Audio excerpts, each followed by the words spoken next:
ಅನುದಿನದ ಆಹಾರ ಜುಲೈ 25 ಶನಿವಾರ. ಧೈರ್ಯವು ಹೆಚ್ಚಾಗುವುದು. ಕೀರ್ತನೆ 118 5ನೇ ವಚನ. ಇಕ್ಕಟ್ಟಿನಲ್ಲಿ ಯೆಹೋವನಿಗೆ ಮೊರೆಯಿಟ್ಟೆನು, ಆತನು ಸದುತ್ತರವನ್ನ ದಯಪಾಲಿಸಿ ನನ್ನನ್ನು ವಿಶಾಲ ಸ್ಥಳದಲ್ಲಿ ಇಟ್ಟನು. ಪ್ರಾರ್ಥನೆಯು ನಮ್ಮನ್ನು ಸುತ್ತುವರೆದಿರುವ ಒತ್ತಡಗಳನ್ನು ಮತ್ತು ಹೋರಾಟಗಳನ್ನು ತೆಗೆದುಹಾಕುತ್ತದೆ. ಅದು ನಮ್ಮನ್ನು ವಿಶಾಲವಾದ ಸ್ಥಳಕ್ಕೆ ತರುತ್ತದೆ ಮತ್ತು ಉನ್ನತವಾದ ಸ್ಥಾನಕ್ಕೆ ನಡೆಸುತ್ತದೆ. ಪ್ರಾರ್ಥಿಸುವವರನ್ನು ಕರ್ತನು ನಿರಂತರವಾಗಿ ಬಲಪಡಿಸುತ್ತಾನೆ ಮತ್ತು ಉನ್ನತೀಕರಿಸುತ್ತಾನೆ. ನಮ್ಮ ಸತ್ಯವೇದವು ಹೇಳುತ್ತದೆ, ಶಿಷ್ಟನು ಸಿಂಹದಂತೆ ಧೈರ್ಯದಿಂದಿರುವನು. ಜ್ಞಾನೋಕ್ತಿ 28 1ನೇ ವಚನ. ನಮ್ಮ ಕರ್ತನು ಏಡಿಯಲ್ಲ ಅಥವಾ ಭಯಪಡುವವನಲ್ಲ. ಆತನು ಧೈರ್ಯ ಮತ್ತು ಶಕ್ತಿಶಾಲಿಯಾದ ಕರ್ತನಾಗಿದ್ದಾನೆ. ಆತನು ಪ್ರಾರ್ಥಿಸುವ ತನ್ನ ಮಕ್ಕಳನ್ನು ಪ್ರೋತ್ಸಾಹಿಸುತ್ತಾನೆ ಮತ್ತು ಬಲಪಡಿಸುತ್ತಾನೆ. ಮೋಶೆಯ ಮೂಲಕ ಆತನು ಯೆಹೋಶುವನನ್ನು ಬಲಪಡಿಸಿದನು. ದೂತರ ಮೂಲಕ ಆತನು ದಾನಿಯೇಲ ಮತ್ತು ಎಲಿಯರನ್ನು ಬಲಪಡಿಸಿದನು. ತನ್ನ ಮೊಲೆಗಳಿಂದ ಜಡಿಯಲ್ಪಟ್ಟ ಕೈಗಳ ಮೂಲಕ ಆತನು ತನ್ನ ಶಿಷ್ಯರನ್ನು ಬಲಪಡಿಸಿ ಪ್ರೋತ್ಸಾಹಿಸಿದನು. ಸೈತಾನನು ವಿಶ್ವಾಸಿಗಳನ್ನು ಪಾಪದಲ್ಲಿ ಬೀಳುವಂತೆ ಪ್ರಚೋದಿಸುತ್ತಾನೆ, ಏಕೆಂದರೆ ಪಾಪವು ಒಬ್ಬ ವ್ಯಕ್ತಿಯ ಆತ್ಮೀಕ ಭರವಸೆಯನ್ನು ಮತ್ತು ಧೈರ್ಯವನ್ನು ಕಸಿದುಕೊಳ್ಳುತ್ತದೆ. ಆದರೆ ಅಪವಿತ್ರಾತ್ಮನು ವಿಶ್ವಾಸಿಗಳನ್ನು ಪ್ರಾರ್ಥಿಸಲು ಪ್ರೇರೇಪಿಸುತ್ತಾನೆ. ಪ್ರಾರ್ಥನೆಯು ಮಹಾಧೈರ್ಯವನ್ನು,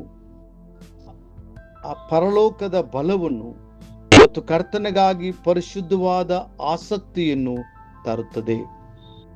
ಅದು ನಾವು ಜಯದಿಂದ ಜಯಕ್ಕೆ ಮುನ್ನಡೆಯಲು ಸಹಾಯ ಮಾಡುತ್ತದೆ. ಶ್ರೀ ಪೌಲನು ದೇವರಿಗೆ ಕೃತಜ್ಞತೆ ಸಲ್ಲಿಸಿ ಧೈರ್ಯ ತಂದುಕೊಂಡನು ಎಂದು ಸತ್ಯವೇದವು ಹೇಳುತ್ತದೆ. ಅಪೊಸ್ತಲ ಕೃತ್ಯಗಳು 28 15ನೇ ವಚನ. ಪ್ರಾರ್ಥನೆ ಮತ್ತು ಕೃತಜ್ಞತೆಯ ಮೂಲಕ ಬಲಹೊಂದಿದ ಪೌಲನು ದೇವರ ರಾಜ್ಯವನ್ನು ಧೈರ್ಯದಿಂದ ಸಾರಿದನು ಮತ್ತು ಕರ್ತನಾದ ಯೇಸು ಕ್ರಿಸ್ತನ ಸಂಬಂಧಿಸಿದ ವಿಷಯಗಳನ್ನು ಯಾವುದೇ ಅಡೆತಡೆ ಇಲ್ಲದೆ ಉಪದೇಶಿಸಿದನು. ಪೇತ್ರನು ಮತ್ತು ಇತರ ಶಿಷ್ಯರು ಯೆರೂಸಲೇಮಿನ ಮೇಲಣ ಕೋಣೆಯಲ್ಲಿ 10 ದಿನಗಳ ಕಾಲ ಉಪವಾಸವಿದ್ದು ಪ್ರಾರ್ಥಿಸಿದರು. ಇದರ ಪರಿಣಾಮವಾಗಿ ಅವರು ಕರ್ತನೆಗಾಗಿ ಪರಿಶುದ್ಧ ಆತ್ಮನಿಂದ ತುಂಬಲ್ಪಟ್ಟರು. ಅವರು ಇನ್ನು ಮುಂದೆ ಯೆಹೂದ್ಯರಿಗಾಗಲಿ ಅಥವಾ ಫರಿಸಾಯರಿಗಾಗಲಿ ಹೆದರದೆ ಧೈರ್ಯದಿಂದ ಕ್ರಿಸ್ತನ ಸುವಾರ್ತೆಯನ್ನು ಸಾರಿದರು. ನಮ್ಮ ಪರಿಶುದ್ಧ ಗ್ರಂಥವು ಘೋಷಿಸುತ್ತದೆ, ಪೇತ್ರ ಯೋಹಾನರು ಧೈರ್ಯದಿಂದ ಮಾತನಾಡುವುದನ್ನು ಆ ಸಭಿಕರು ನೋಡಿ ಅವರು ಶಾಸ್ತ್ರಾಭ್ಯಾಸ ಮಾಡದ ಸಾಧಾರಣರೆಂದು ತಿಳಿದು ಆಶ್ಚರ್ಯಪಟ್ಟರು. ಇವರು ಯೇಸುವಿನ ಸಂಗಡ ಇದ್ದವರೆಂದು ಗುರುತು ಹಿಡಿದರು. ಅಪೊಸ್ತಲ ಕೃತ್ಯಗಳು 4:13. ನೀವು ಪ್ರಾರ್ಥನೆಗಾಗಿ ನಿಮ್ಮನ್ನು ಅತ್ಯಾಸಕ್ತಿಯಿಂದ ಒಪ್ಪಿಸಿಕೊಡುವಿರಾ? ಹಾಗಾದರೆ ನೀವು ಮನುಷ್ಯರ ಭಯದಲ್ಲಿ ಬದುಕಬೇಕಾಗಿಲ್ಲ. ನಿಮ್ಮ ವಿವೇಕವು ದೇವರ ಮುಂದೆ ಶುದ್ಧವಾಗಿರುತ್ತದೆ. ಕರ್ತನು ನಿಮ್ಮ ಮಾತುಗಳನ್ನು ಗೌರವಿಸುವನು ಮತ್ತು ಯಾವುದೇ ವಿರೋಧವು ತಡೆದುಕೊಳ್ಳಲಾಗದ ಜ್ಞಾನ ಹಾಗೂ ಶಕ್ತಿಯಿಂದ ನಿಮ್ಮನ್ನು ತುಂಬಿಸುವನು. ಮಾದರಿ ಪ್ರಾರ್ಥನೆಯಲ್ಲಿ ನಮ್ಮ ಕರ್ತನು ನಮಗೆ ಹೀಗೆ ಪ್ರಾರ್ಥನೆ ಮಾಡಲು ಕಲಿಸಿದನು. ನಮ್ಮನ್ನು ಶೋಧನೆಯೊಳಗೆ ಸೇರಿಸದೆ ಕೇಡಿನಿಂದ ನಮ್ಮನ್ನು ತಪ್ಪಿಸು. ಯಾಕಂದರೆ ರಾಜ್ಯವು, ಶಕ್ತಿಯು, ಮಹಿಮೆಯು ಎಂದೆಂದಿಗೂ ನಿನ್ನದೇ. ಆಮೇನ್. ಮತ್ತಾಯ 6ನೇ ಅಧ್ಯಾಯ 13ನೇ ವಚನ.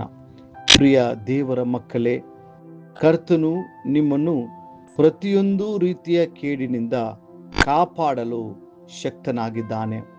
ಹಾನಿಕರವಾದ ವಿಪತ್ತುಗಳು, ಅಸೂಯೆ, ದ್ವೇಷ ಮತ್ತು ಶತ್ರುವಿನ ಪ್ರತಿಯೊಂದು ದಾಳಿಯಿಂದ ಆತನು ನಿಮ್ಮನ್ನು ರಕ್ಷಿಸುವನು. ನೀವು ಪ್ರಾರ್ಥನೆಯಲ್ಲಿ ಆತನನ್ನು ಹುಡುಕುವಾಗ ಆತನು ತನ್ನ ಕೃಪೆಯಿಂದ ನಿಮ್ಮನ್ನು ಆವರಿಸಿ ನಿಮ್ಮ ಹೃದಯವನ್ನು ದೈವಿಕ ಧೈರ್ಯದಿಂದ ಬಲಪಡಿಸುವನು. ಮುಂದಿನ ಅಧ್ಯಯನಕ್ಕಾಗಿ ದೇವರ ವಾಕ್ಯ. ಯಾವ ಸಂಬಂಧವಾಗಿಯೂ ಚಿಂತೆ ಮಾಡದೆ ಸರ್ವ ವಿಷಯದಲ್ಲಿ ದೇವರ ಮುಂದೆ ಕೃತಜ್ಞತಾ ಸ್ತುತಿಯನ್ನು, ಪ್ರಾರ್ಥನೆ, ವಿಜ್ಞಾಪನೆಗಳನ್ನು ಮಾಡುತ್ತಾ ನಿಮಗೆ ಬೇಕಾದದ್ದನ್ನು ತಿಳಿಯಪಡಿಸಿರಿ. ಫಿಲಿಪ್ಪಿ 4ನೇ ಅಧ್ಯಾಯ 6ನೇ ವಚನ. ಈ ದಿನ ಓದುವ ದೇವರ ವಾಕ್ಯ. ಮುಂಜಾನೆ ಕೀರ್ತನೆ 37, 38, 39 ಅಧ್ಯಾಯಗಳು. ಸಂಜೆ ಅಪೊಸ್ತಲ ಕೃತ್ಯಗಳು 26ನೇ ಅಧ್ಯಾಯ. ಕರ್ತನು ನಿಮ್ಮನ್ನು ಆಶೀರ್ವದಿಸಲಿ.